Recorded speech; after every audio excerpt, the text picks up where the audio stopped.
السلام علیکم ناظرین، میں ظفر حسین 5 آج آپ کی خدمت میں سولر ڈی ہائیڈریشن کے بارے میں جانکاری لے کر حاضر ہوں۔ امید ہے آپ کو پسند آئے گی، اس کو سبسکرائب بھی کیجیے گا اور شیئر بھی کیجیے گا۔ تو دوستو، انڈو پاک دنیا کے وہ واحد خطے میں واقع ہے جہاں 12 مہینے تازہ سبزیاں اور تازہ پھل پائے جاتے ہیں، لیکن اسی کے ساتھ مقامی افسوس یہ ہے کہ آدھے سے زیادہ ہماری سبزیاں اور پھل ضائع ہو جاتے ہیں۔ اس کی وجہ کیا ہے؟ اس کی وجہ صرف یہ ہے کہ ہمیں یہ اللہ تعالیٰ نے کہ نعمت اتنی وافر مقدار میں دے دی ہے کہ ہمیں اس کی اہمیت کا اندازہ نہیں ہے، جبکہ دنیا میں وہ یورپی ممالک ہوں یا افریقی ممالک ہوں، وہ ان چیزوں کو ترستے ہیں۔ میں نے اپنے چینل کے اوپر ڈی ہائیڈریشن کی مکمل معلومات دی ہیں کہ یہ ڈرائر بنایا کیسے جاتا ہے، اس کو کیا جائے، چیزیں ڈرائی کیسے کی جا سکیں، ان کو محفوظ کیسے کیا جا سکے۔ میرا مقصد صرف یہ ہوتا ہے کہ لوگ اپنے طور پہ اپنی معاشی حالات ٹھیک کریں۔ جیسے کہ آپ دیکھ رہے ہیں آج کل آم کا سیزن ہے اور بے انتہا آم ہے، 100، 150، 200 میں آم ایزیلی اویلیبل ہے، لیکن افسوس اس سے زیادہ ہمارے اگر آپ منڈیوں میں جائیں تو باہر پڑے ہوتے ہیں۔ اس کی وجہ کہ ہمیں اس کی قدر نہیں ہے۔ میں نے اس کی ایک مکمل ویڈیو بنا کے آپ کو دی ہوئی ہے کہ آپ اس کو اورنج مینگو کو کیسے خشک کر کے آپ اپنے گھریلو ضروریات بھی پوری کر سکیں، بیچنے کی طرف بھلے نہ جائیں۔ آپ اس کو جو ہم آف سیزن میں جا کے ملک شیک پیتے ہیں 300-400 کا ہوتا ہے، وہی اگر آپ صرف اس کی پل کو محفوظ کر لیں تو وہی آپ کے کام آ سکتا ہے۔ سردیوں میں وہی 50 میں آپ کا گھر میں ایک ملک شیک بن جاتا ہے۔ اسی طرح اس کی ٹافیز بنا کر بھی کیا جا سکتا ہے۔ اسی طرح ہمارے یہ گزشتہ دنوں لیمن بہت شارٹ ہوا تھا، 250-300 روپے کے اوپر کلو، بلکہ اس سے بھی زیادہ چلا گیا تھا، 1000 روپے میں بھی چلا گیا تھا، اس میں رس بھی نہیں تھا۔ اگر ہم لیمن کو خشک کر کے گھروں میں رکھنا شروع کر دیں تو وہ بھی ہماری ایک بہت ہی اچھی گھریلو ضرورت پوری کر سکتی ہے۔ اول تو میری کوشش یہ ہے کہ آپ لوگ اس کو تجارتی بنیادوں پر کریں تاکہ آپ کو اس سے ارننگ بھی ہو، آپ کے معاشی حالات بھی ٹھیک ہوں اور آپ اس کو ایکسپورٹ کر کے ملک کے لیے قیمتی زر مبادلہ بھی بچا سکتے ہیں۔ یہ جیسا کہ آپ دیکھ رہے ہیں کہ یہ لاسٹ ایئر گزشتہ سال میں نے یہ مینگو کا کیا تھا کہ مینگو کو کیسے کیا جا سکتا ہے۔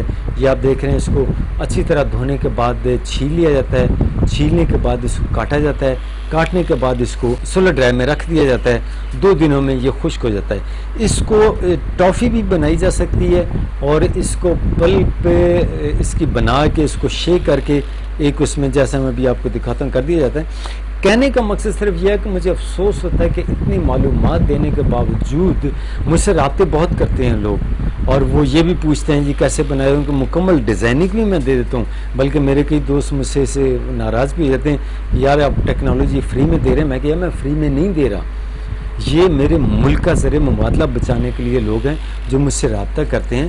تو میرا اگر اس میں یہ ہو جائے کہ اگر کوئی اس سے کچھ $2-4 ہزار کما لیتا ہے تو میری کنٹریبیوشن یہ ہے کہ وہ ڈالر میرے ملک میں آئے گا، مجھے یہی ریٹرن کافی ہے کہ میرے ملک میں لوگ خوشحال ہوں۔ تو یہی وجوہات ہیں کہ میں فری آف کاسٹ لوگوں کو دیتا رہتا ہوں۔ جیسے دیکھیں خاتون ابھی رکھ رہی ہیں، اسی کے ساتھ ایک ٹرے ہوگی جس میں کہ وہ یہ میں نے مکمل جانکاری آپ کو دی۔ اگر آپ ویب سائٹ میری وہ اپنا یوٹیوب پہ میری فلم دیکھیں تو اس کو آپ کو نظر آئے گا، یہ مکمل میں نے پروسیس دیا ہوا ہے۔ یہ دیکھیں ساتھ میں نے پلپ کو گرائنڈ کر کے اس ٹرے میں رکھ دیا ہے۔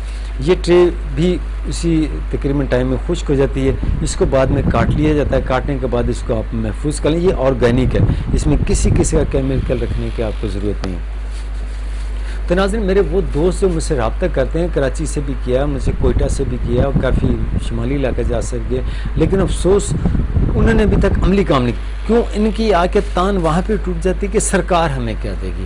اور میرے بھائی، ہر چیز سرکار پر نہ چھوڑیں، ہم خود بھی کریں۔ ہم نے اپنا زر مبادلہ کمانا ہے، ہم نے اپنے معاشی حالات ٹھیک کرنے ہیں، ہم نے اپنے بچوں کو پڑھانا ہے، ان کی ضروریات پوری کرنی ہے۔ تو ہر چیز ہم سرکار پر پھینک دیتے ہیں، اس کا نقصان یہ ہوتا ہے کہ سرکار کہاں کہاں جائے، اور سرکار جب جاتی ہے تو وہ ظاہر ہے کہ وہاں پہ کئی مسائل کھڑے ہوتے ہیں۔ تو یہ اتنا کوئی مہنگا نہیں ہے۔ سولر ڈرائی میں نے کوشش کی ہے اس کو کم سے کم لاگت میں تیار کروں۔ یہ دیکھیں شہتوت پچھلے دنوں ہمارے سڑکوں پر رولے تھے، آپ اس کو خشک کر کے، بہت ہی آسان ہے، یہ چھوٹا سا ڈرائی بنا ہے، اس میں آپ رکھ کے اس کو خشک کر کے اپنے زر مبادلہ بھی کما سکتے ہیں، مارکیٹ میں بھی بیچ سکتے ہیں، اور گھر میں بھی رکھ سکتے ہیں، سردیوں میں استعمال کرنے کے۔ یہ چھوٹا سا ڈرائیو میں نے آپ لوگوں کو ڈیمو دیا تھا اس کا، یہ بھی کوئی اتنا مہنگا نہیں ہے، 8-10 ہزار میں بن جاتا ہے۔ گھر میں رکھیں، چھت پہ لے جائیں، بالکونی میں رکھیں، اور کوئی اتنا مسئلہ اس کا نہیں ہوتا، لیکن افسوس ہے کہ ہم کرنا چاہیں۔ یہ شتوت ہم نے خوش کیے تھے، مسئلہ یہیں پہ آ رہتا ہے دوستو کہ ہم اس پر کتنی کنسنٹریشن کرتے ہیں، ہم اپنے ساتھ کتنے مخلص ہیں، اپنے ملک کے ساتھ بھی۔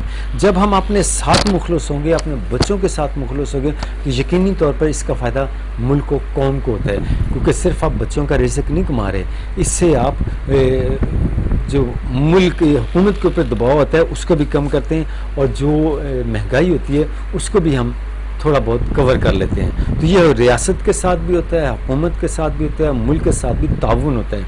صرف اگر 10 15 20 50 ہزار لگا کے، یا آپ لوگ کاروبار پہ لگاتے ہیں نا لاکھوں روپیہ، آپ دکان فرنش کرنے کے اوپر لاکھوں لگاتے ہیں، تو بھائی میرے اگر 1 1.5 لاکھ ایک اس کے سولر ڈرائر کے اوپر بنا کے آپ اپنی زندگی کو خوشحال کریں تو کیا مذاق ہے اس میں؟ مجھے سمجھ نہیں آتی کہ لوگ اس طرف کیوں نہیں آتے، یا یہ کہ ہم ناشکری کرتے ہیں اللہ تعالیٰ کی نعمتوں کی کہ وہ ہمیں اتنی نعمتوں سے نواز رہے، ہم اس کو سڑک کے اوپر پھینک دیتے ہیں، اس سے کیلے پڑتے ہیں، وہ پھر ماحولیاتی آلودگی کا باعث کر دیتے ہیں، ظاہر اس میں سے گیسز نکلتی ہیں، کیڑے پڑتے ہیں، وہ ماحولیاتی آلودگی کا سبب بنتا ہے۔ اس کو بھی ہم کور اپ دے سکتے ہیں، لیکن آپ اس کی طرف آئیں تھوڑا سا۔ ابھی میں کو دکھاتا ہوں کہ یہ شتوت خشک کیے، بڑے مزیدار ہوئے، بالکل دھونے کے بعد اس میں رکھ دیا جاتا ہے، ہائیجینیکلی ہوتا ہے، حفظان صحت کے اصولوں کے عین مطابق ہوتا ہے، جبکہ مارکیٹ میں یا لوگ عام ٹریڈیشنلی جو خشک کرتے ہیں وہ ایسی بار پھینک دیا جاتا ہے، اس میں ڈسٹ بھی گرتی ہے، کیڑے بھی گرتے ہیں، اور طرح طرح کی چیزیں جو ہوتی ہیں اس پہ افیکٹ کرتی ہیں۔ اور اسی کے ساتھ میں نے کہا تھا جس وقت ایک سیزن آتا ہے پیاز کا، آلو کا، ادرک کا، لہسن کا، وہ اس میں کوڑیوں کے مول بکتے ہیں، اس وقت ہم یہ پیاز کو خشک کر کے اور ادرک کو خشک کر کے اس کا بھی ہم پاؤڈر بنا کر رکھ سکتے ہیں، جیسے کہ آپ یہ دیکھ رہے ہیں کہ یہ کیا گیا تھا ہم نے سولر ڈرائیونگ میں اوپر، اور بڑا ہی کرسپی بنا تھا، کسی قسم کی ڈسٹ نہیں تھی، بالکل صاف ستھرا ہائیجینکلی۔ یہ بھی آپ بغیر کیمیکل کے کئی ماہ تک رکھ سکتے ہیں، اس پہ کسی قسم کی فنگس نہیں آتی۔ یہ لہسن بھی آپ دیکھ رہے ہیں، یہ بھی دیکھ سکتے ہیں کہ آپ شل کے ساتھ، یہ میں نے چھلکے کے ساتھ کیا تھا تاکہ دیکھوں اس میں کیا فرق پڑتا ہے، اور چھلکے کے بغیر بھی دونوں میں کوئی فرق نہیں آیا، تقریباً ایک وقت میں دونوں خشک ہو گئے، اور اس کے رنگت میں بھی کوئی فرق نہیں آیا۔ تو دوستو کہنے کا مقصد یہ ہے کہ ہم جب تک خود اپنا خیال نہیں کریں تو سرکار نہیں کرتی، ہمیں اپنا خود خیال کرنا چاہیے، اپنے بچوں کے لیے، اپنے لیے، اپنے گھر کے لیے۔ ہم ہر وقت ہاتھ کیوں پھیلائیں؟ اگر ہم سرکار سے ہاتھ پھیلانا چھوڑ دیں گے تو یقینی طور پر سرکار بھی دیگر ممالک سے ہاتھ پھیلانا چھوڑ دے گی، کیونکہ وہ ہاتھ پھیلاتی ہے ہمارے لیے، ہماری مہنگائی کو کنٹرول کرنے کے لیے، ہمارے معاشی حالات سدھارنے کے لیے۔ یہ دیکھیں ناظرین، یہ ٹنل کا بنایا ہوا تھا، یہ بھی میں نے آپ کو ڈیمو دیا ہے، آپ چاہیں تو میری یوٹیوب پہ دیکھ سکتے ہیں۔ یہ بھی ایک ٹنل ٹائپ ہے، اس کو چھوٹا بڑا اپنی ضرورت کے مطابق کیا جا سکتا ہے، اور اس کو بھی ہم نے کوشش کی ہے کہ ہم نے کم سے کم خرچے میں کیسے لا سکتے ہیں کہ لوگ خود بنا سکیں۔ میرا مقصد صرف یہاں پہ کہ لوگ خود بنائیں، مجھ سے تکنیکی معاونت جتنی حاضر ہو میں ہاتھ دینے کو تیار ہوں۔ اسی کے ساتھ میں آپ سے اجازت چاہتا ہوں، اللہ حافظ۔